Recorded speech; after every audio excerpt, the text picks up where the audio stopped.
Assalamualaikum warahmatullahi wabarakatuh.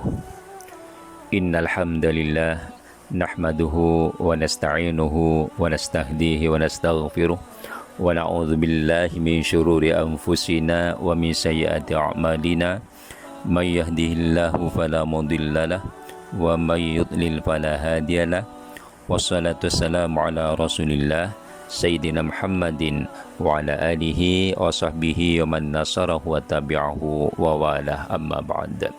Saudara-saudariku kaum muslimin dan muslimat rahimakumullah, alhamdulillah kita dapat bertemu kembali dalam tazkirah ringkas. Dan dalam kesempatan ini kita akan membahas tentang kematian, yaitu apakah yang perlu kita lakukan apabila salah seorang ahli keluarga kita ataupun sanak saudara kita ada yang meninggal dunia.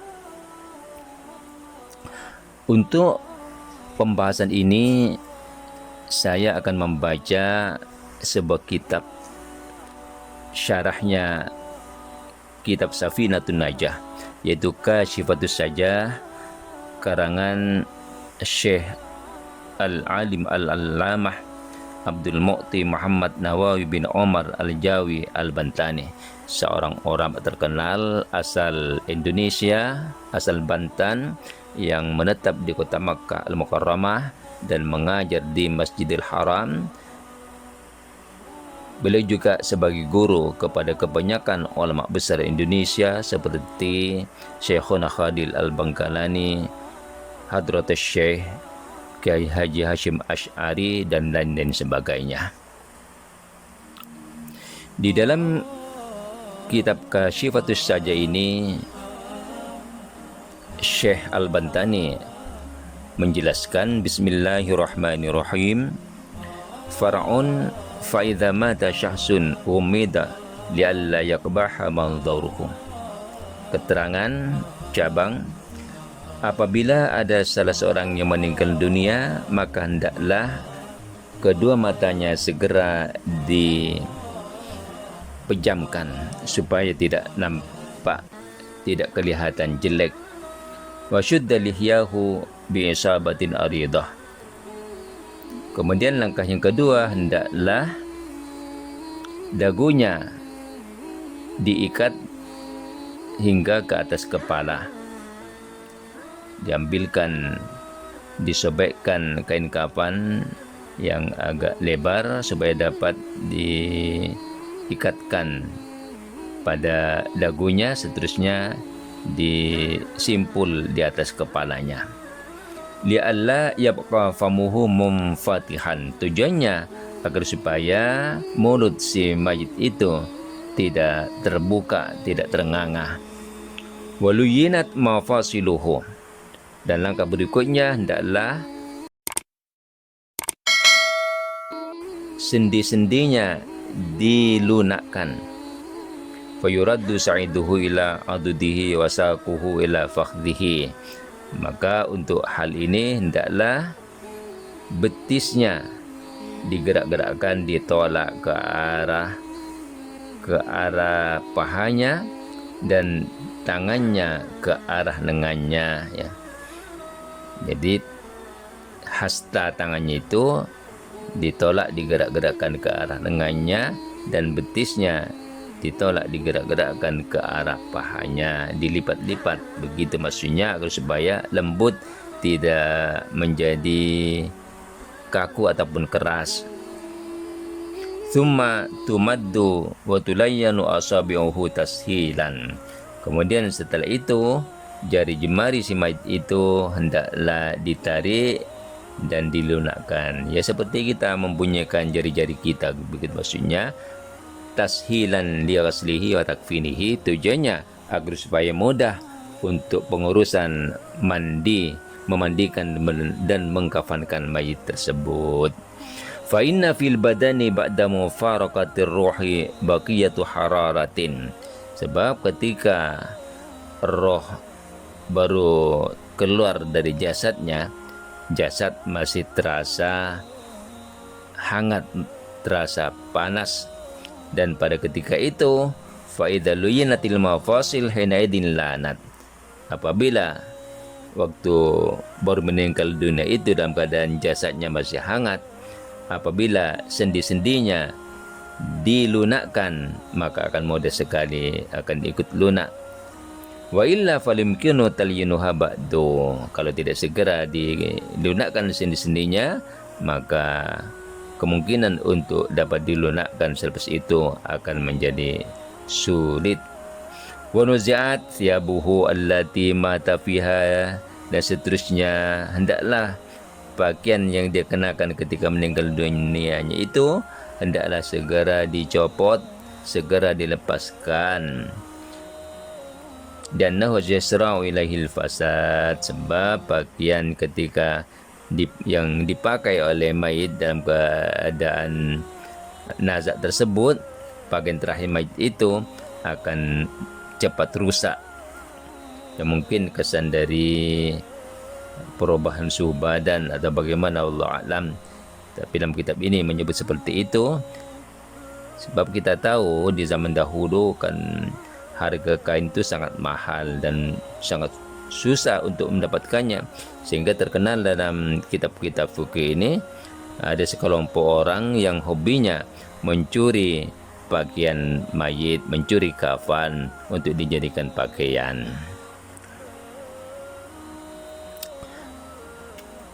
Summa sutira kulluhu ilam yakun muhriman binusukin bithawbin khafifin. Kemudian selepas langkah-langkah tersebut dilakukan, hendaklah diambilkan pakaian yang tipis, yang lebar, dan ditutupkan ke seluruh jasad mayit tersebut yang sudah ditanggalkan pakaian-pakaiannya ketika meninggal dunia itu tadi.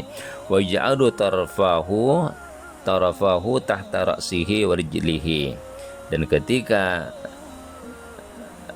menutup sekujur jasad si mayit itu, hendaklah ujung kainnya itu, kedua ujung sisi kakinya itu diletakkan di bawah kaki, dan kedua ujung yang di atasnya itu diletakkan di bawah kepala mayit.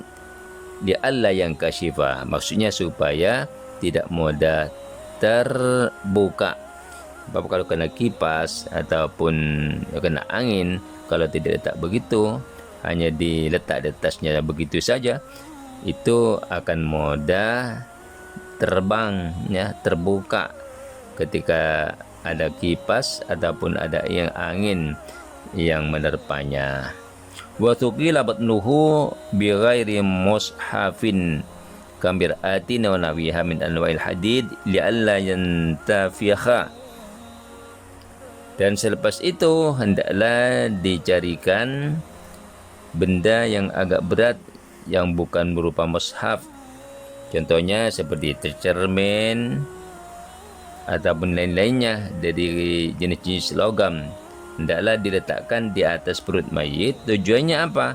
Li'alla yantafiha, agar supaya perut si mayit itu tidak segera membesar ataupun membusung. Itu tujuannya. Jadi harus dipahami, kadang-kadang kita ketika melihat orang yang sedang mengurus mayit yang belum dimandikan itu, seringkali kita nampak di atas perutnya itu ada gunting, kadang ada cermin. Nah, itu jangan salah tafsir, jangan salah pengertian. Kita harus paham, itu tak ada kaitan dengan benda-benda khurafat. Sebab kadang-kadang ada orang bercerita tujuannya kalau ada roh mayit itu ataupun hantu apa nampak pada bayangan dia pada cermin akan takut, macam-macam. Itu cerita-cerita khayalan, cerita-cerita khurafat yang tak ada dasarnya.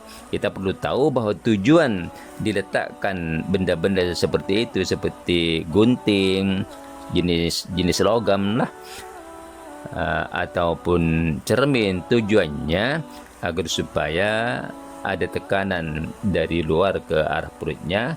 Dengan demikian perutnya tidak mudah mengembung, ya, atau membusung, begitu maksudnya. Wa rufi'a 'anil ardi, kemudian mayit itu juga ditinggikan dari bumi. ala saririn, ya diletakkan di atas katil, ya di atas ranjang.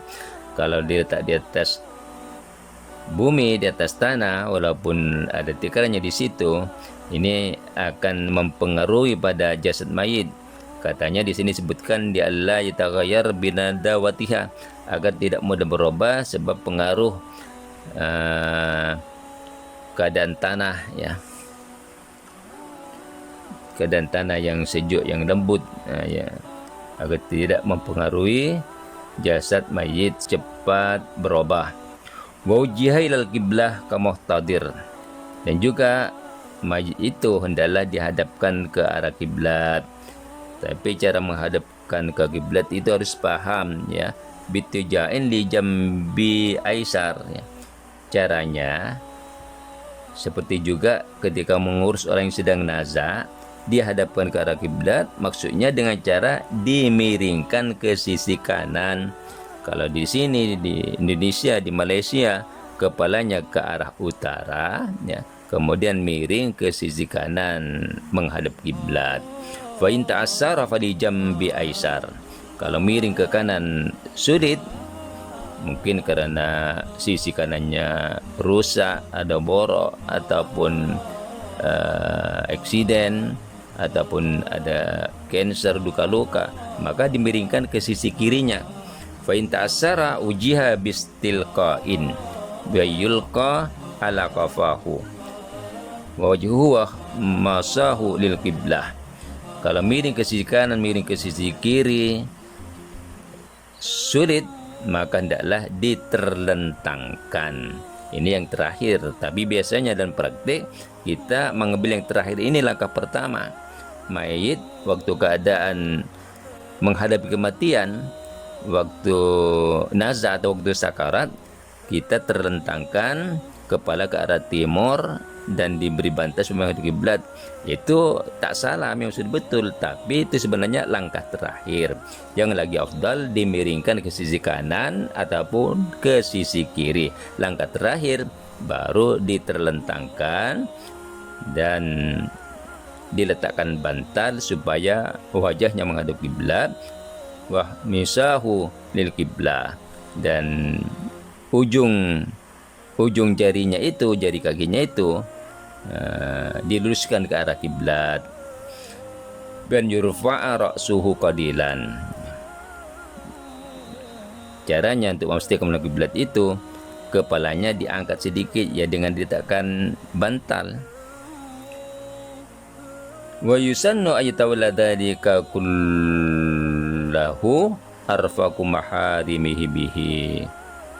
Dan yang afdal untuk mengurus itu semuanya adalah ahli keluarga yang paling lemah lembut kepadanya, paling sayang kepadanya. Farrajul minar rajul, kalau mayit lelaki yang mengurus juga kalangan ahli keluarga yang lelaki, wal mar'atu minal mar'ah, mayit perempuan yang mengurus juga ahli kalangan keluarga yang sama perempuannya.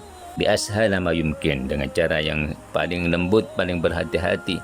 Fa in tawallahu rajul minal mar'ah al-muhrim al-mahram au bil aksi jaza. Tapi kalau sebaliknya, laki-laki diurus oleh keluarga yang perempuan, perempuan diurus oleh keluarga yang mahram yang laki-laki, itu hukumnya boleh. Wallahu a'lam bishawab, wal afu minkum, wassalamualaikum warahmatullahi wabarakatuh.